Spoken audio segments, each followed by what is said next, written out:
And the other product we make over here is actually a bourbon recipe. That's corn, wheat, and barley, like you were making a bourbon. It is similar to like a Tennessee whiskey, you know.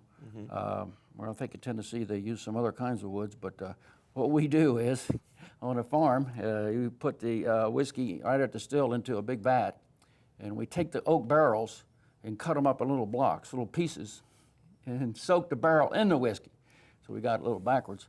And also, what we do too is cut up an apple tree and toast it and soak that in there. So what we've come up with now is the world's only Applewood aged whiskey. And the Applewood gives it a little sweet taste. So it's a natural taste. It's no sugar. So how would you describe the sweet taste then? How like is it? Will you taste more of an apple, or like what would be the best kind of characteristic to compare it to? Do you think? Well, what do you think? Well, it's just a sweet taste. It's a nice little aftertaste. It's not really an apple taste. It just gives it a sweet flavor. Just minor taste. Well, it comes out very similar to a bourbon. Seems like a Maker's Mark. Is that what you hear most people say it tastes like? Yeah, I'd say Maker's Mark and Crown Royal. Okay. And then, but it's got a little bit. It's a little bit better than that. Of course, we like our own products. That's right. That aftertaste is just wonderful. You love it. Always a little bias in there. But Yeah. Now, how do you get Scotch then? Well, Scotch is made by barley. It's all barley. Okay. Yeah, as you know, corn whiskey, Moonshine, is 100% corn. And bourbon, or even our product here, is 51% corn. And then the rest can either be wheat, barley, or rye to make a bourbon or a Virginia whiskey or a Tennessee whiskey. But now if you go to Scotch, it's all made out of barley.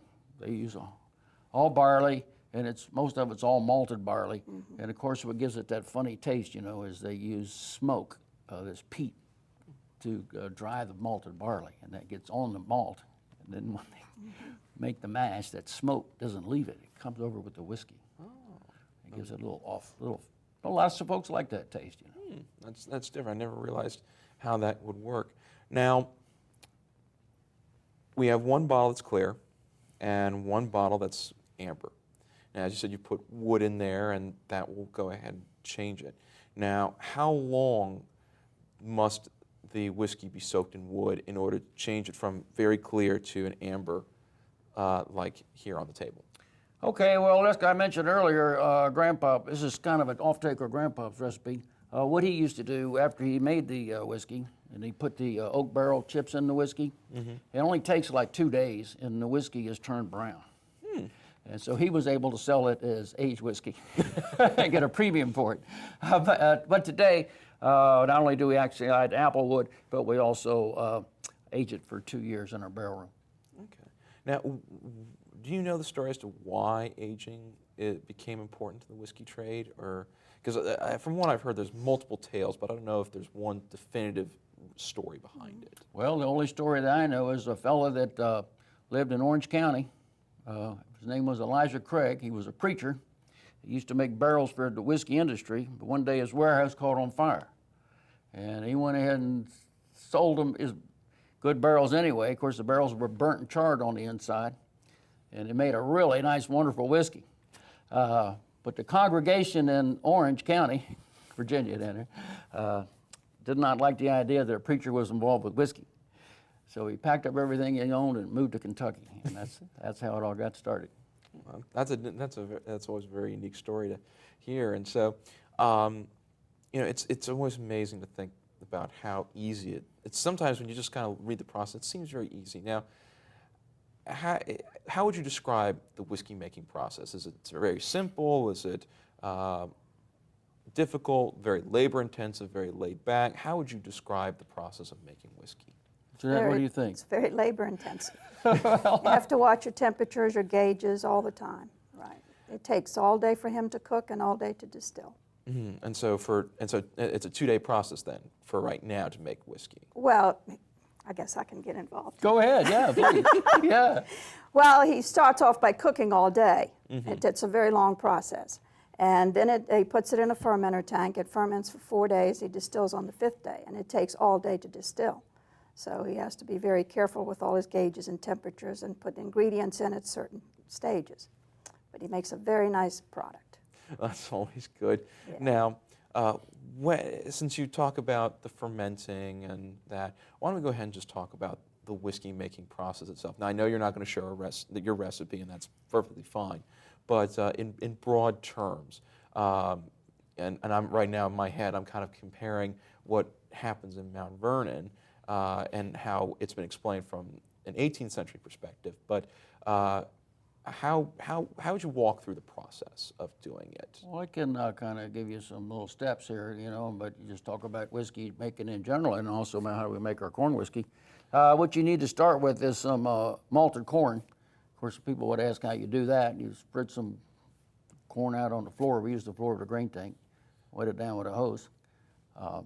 You'll wait till the corn sprouts, and then you dry it, turn the dryer on, dry it down. Now you need to have about at least 10% of your corn has to be malted.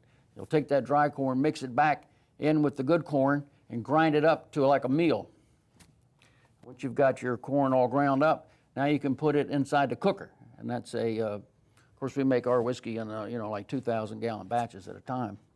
So you'll put it in the cooker now and with the water and boil it. You have to boil it to get the starches to release, you know. Otherwise it won't work. And then the malt from the malted grain will act on the starch to make sugar. And then while we're doing that process, in another tank we have what we call the yeast tank. And that's where we take some yeast from the previous batch and put it inside another mixture of corn and water and get the yeast to grow. And so you got to plant it so the yeast reaches maximum peak when the grain has totally been cooked. And you put them together at the right temperature in the fermenter tank. And there they sit for 4 days. And during that 4 days, that yeast will act on the sugar and turn that starch and sugar into alcohol. And then when you distill, from what I know, it's basically where alcohol, since it's boiling at a lower temperature than water, it comes up as steam, and then you have to convert it back into liquid. Right. Now, how do you convert this back into liquid? Okay, with our operation, what we use is we have a 2,000 gallon copper pot still. I don't know if you can see a real good picture of it there, but there's a guy there holding, standing in front of the still. Looks familiar. Yeah, it looks familiar, huh? Okay, but what we do is you take this, like you said, you take the whole conglomerated mash, you know, you put it inside the pot still, corn and all, and you heat it up.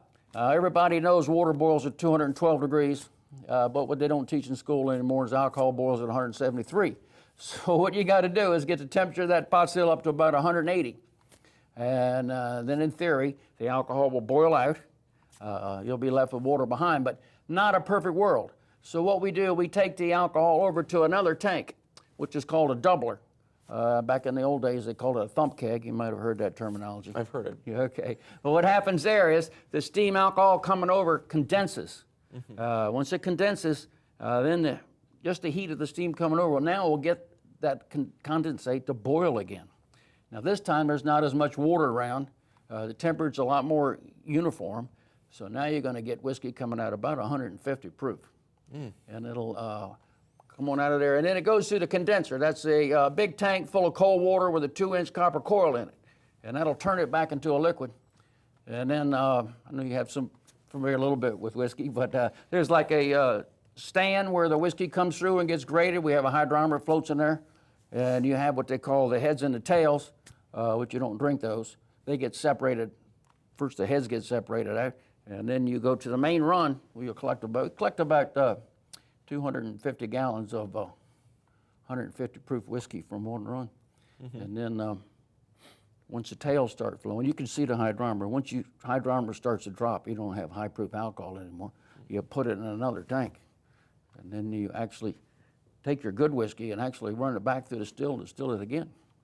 If you distill it twice, you get a better grade of whiskey. So no matter what happens, you must distill 2 times at least. You don't have to, but if you want a high quality product, and that's what we're after. It makes a better product. It always makes better. Now, when you say you have 150 proof and then you have to push it down to 100 proof, now how much % alcohol then is per proof? Well, Okay, it takes 2 proof to make a percent. I believe proof is an old English term left over from the King of England back in those days.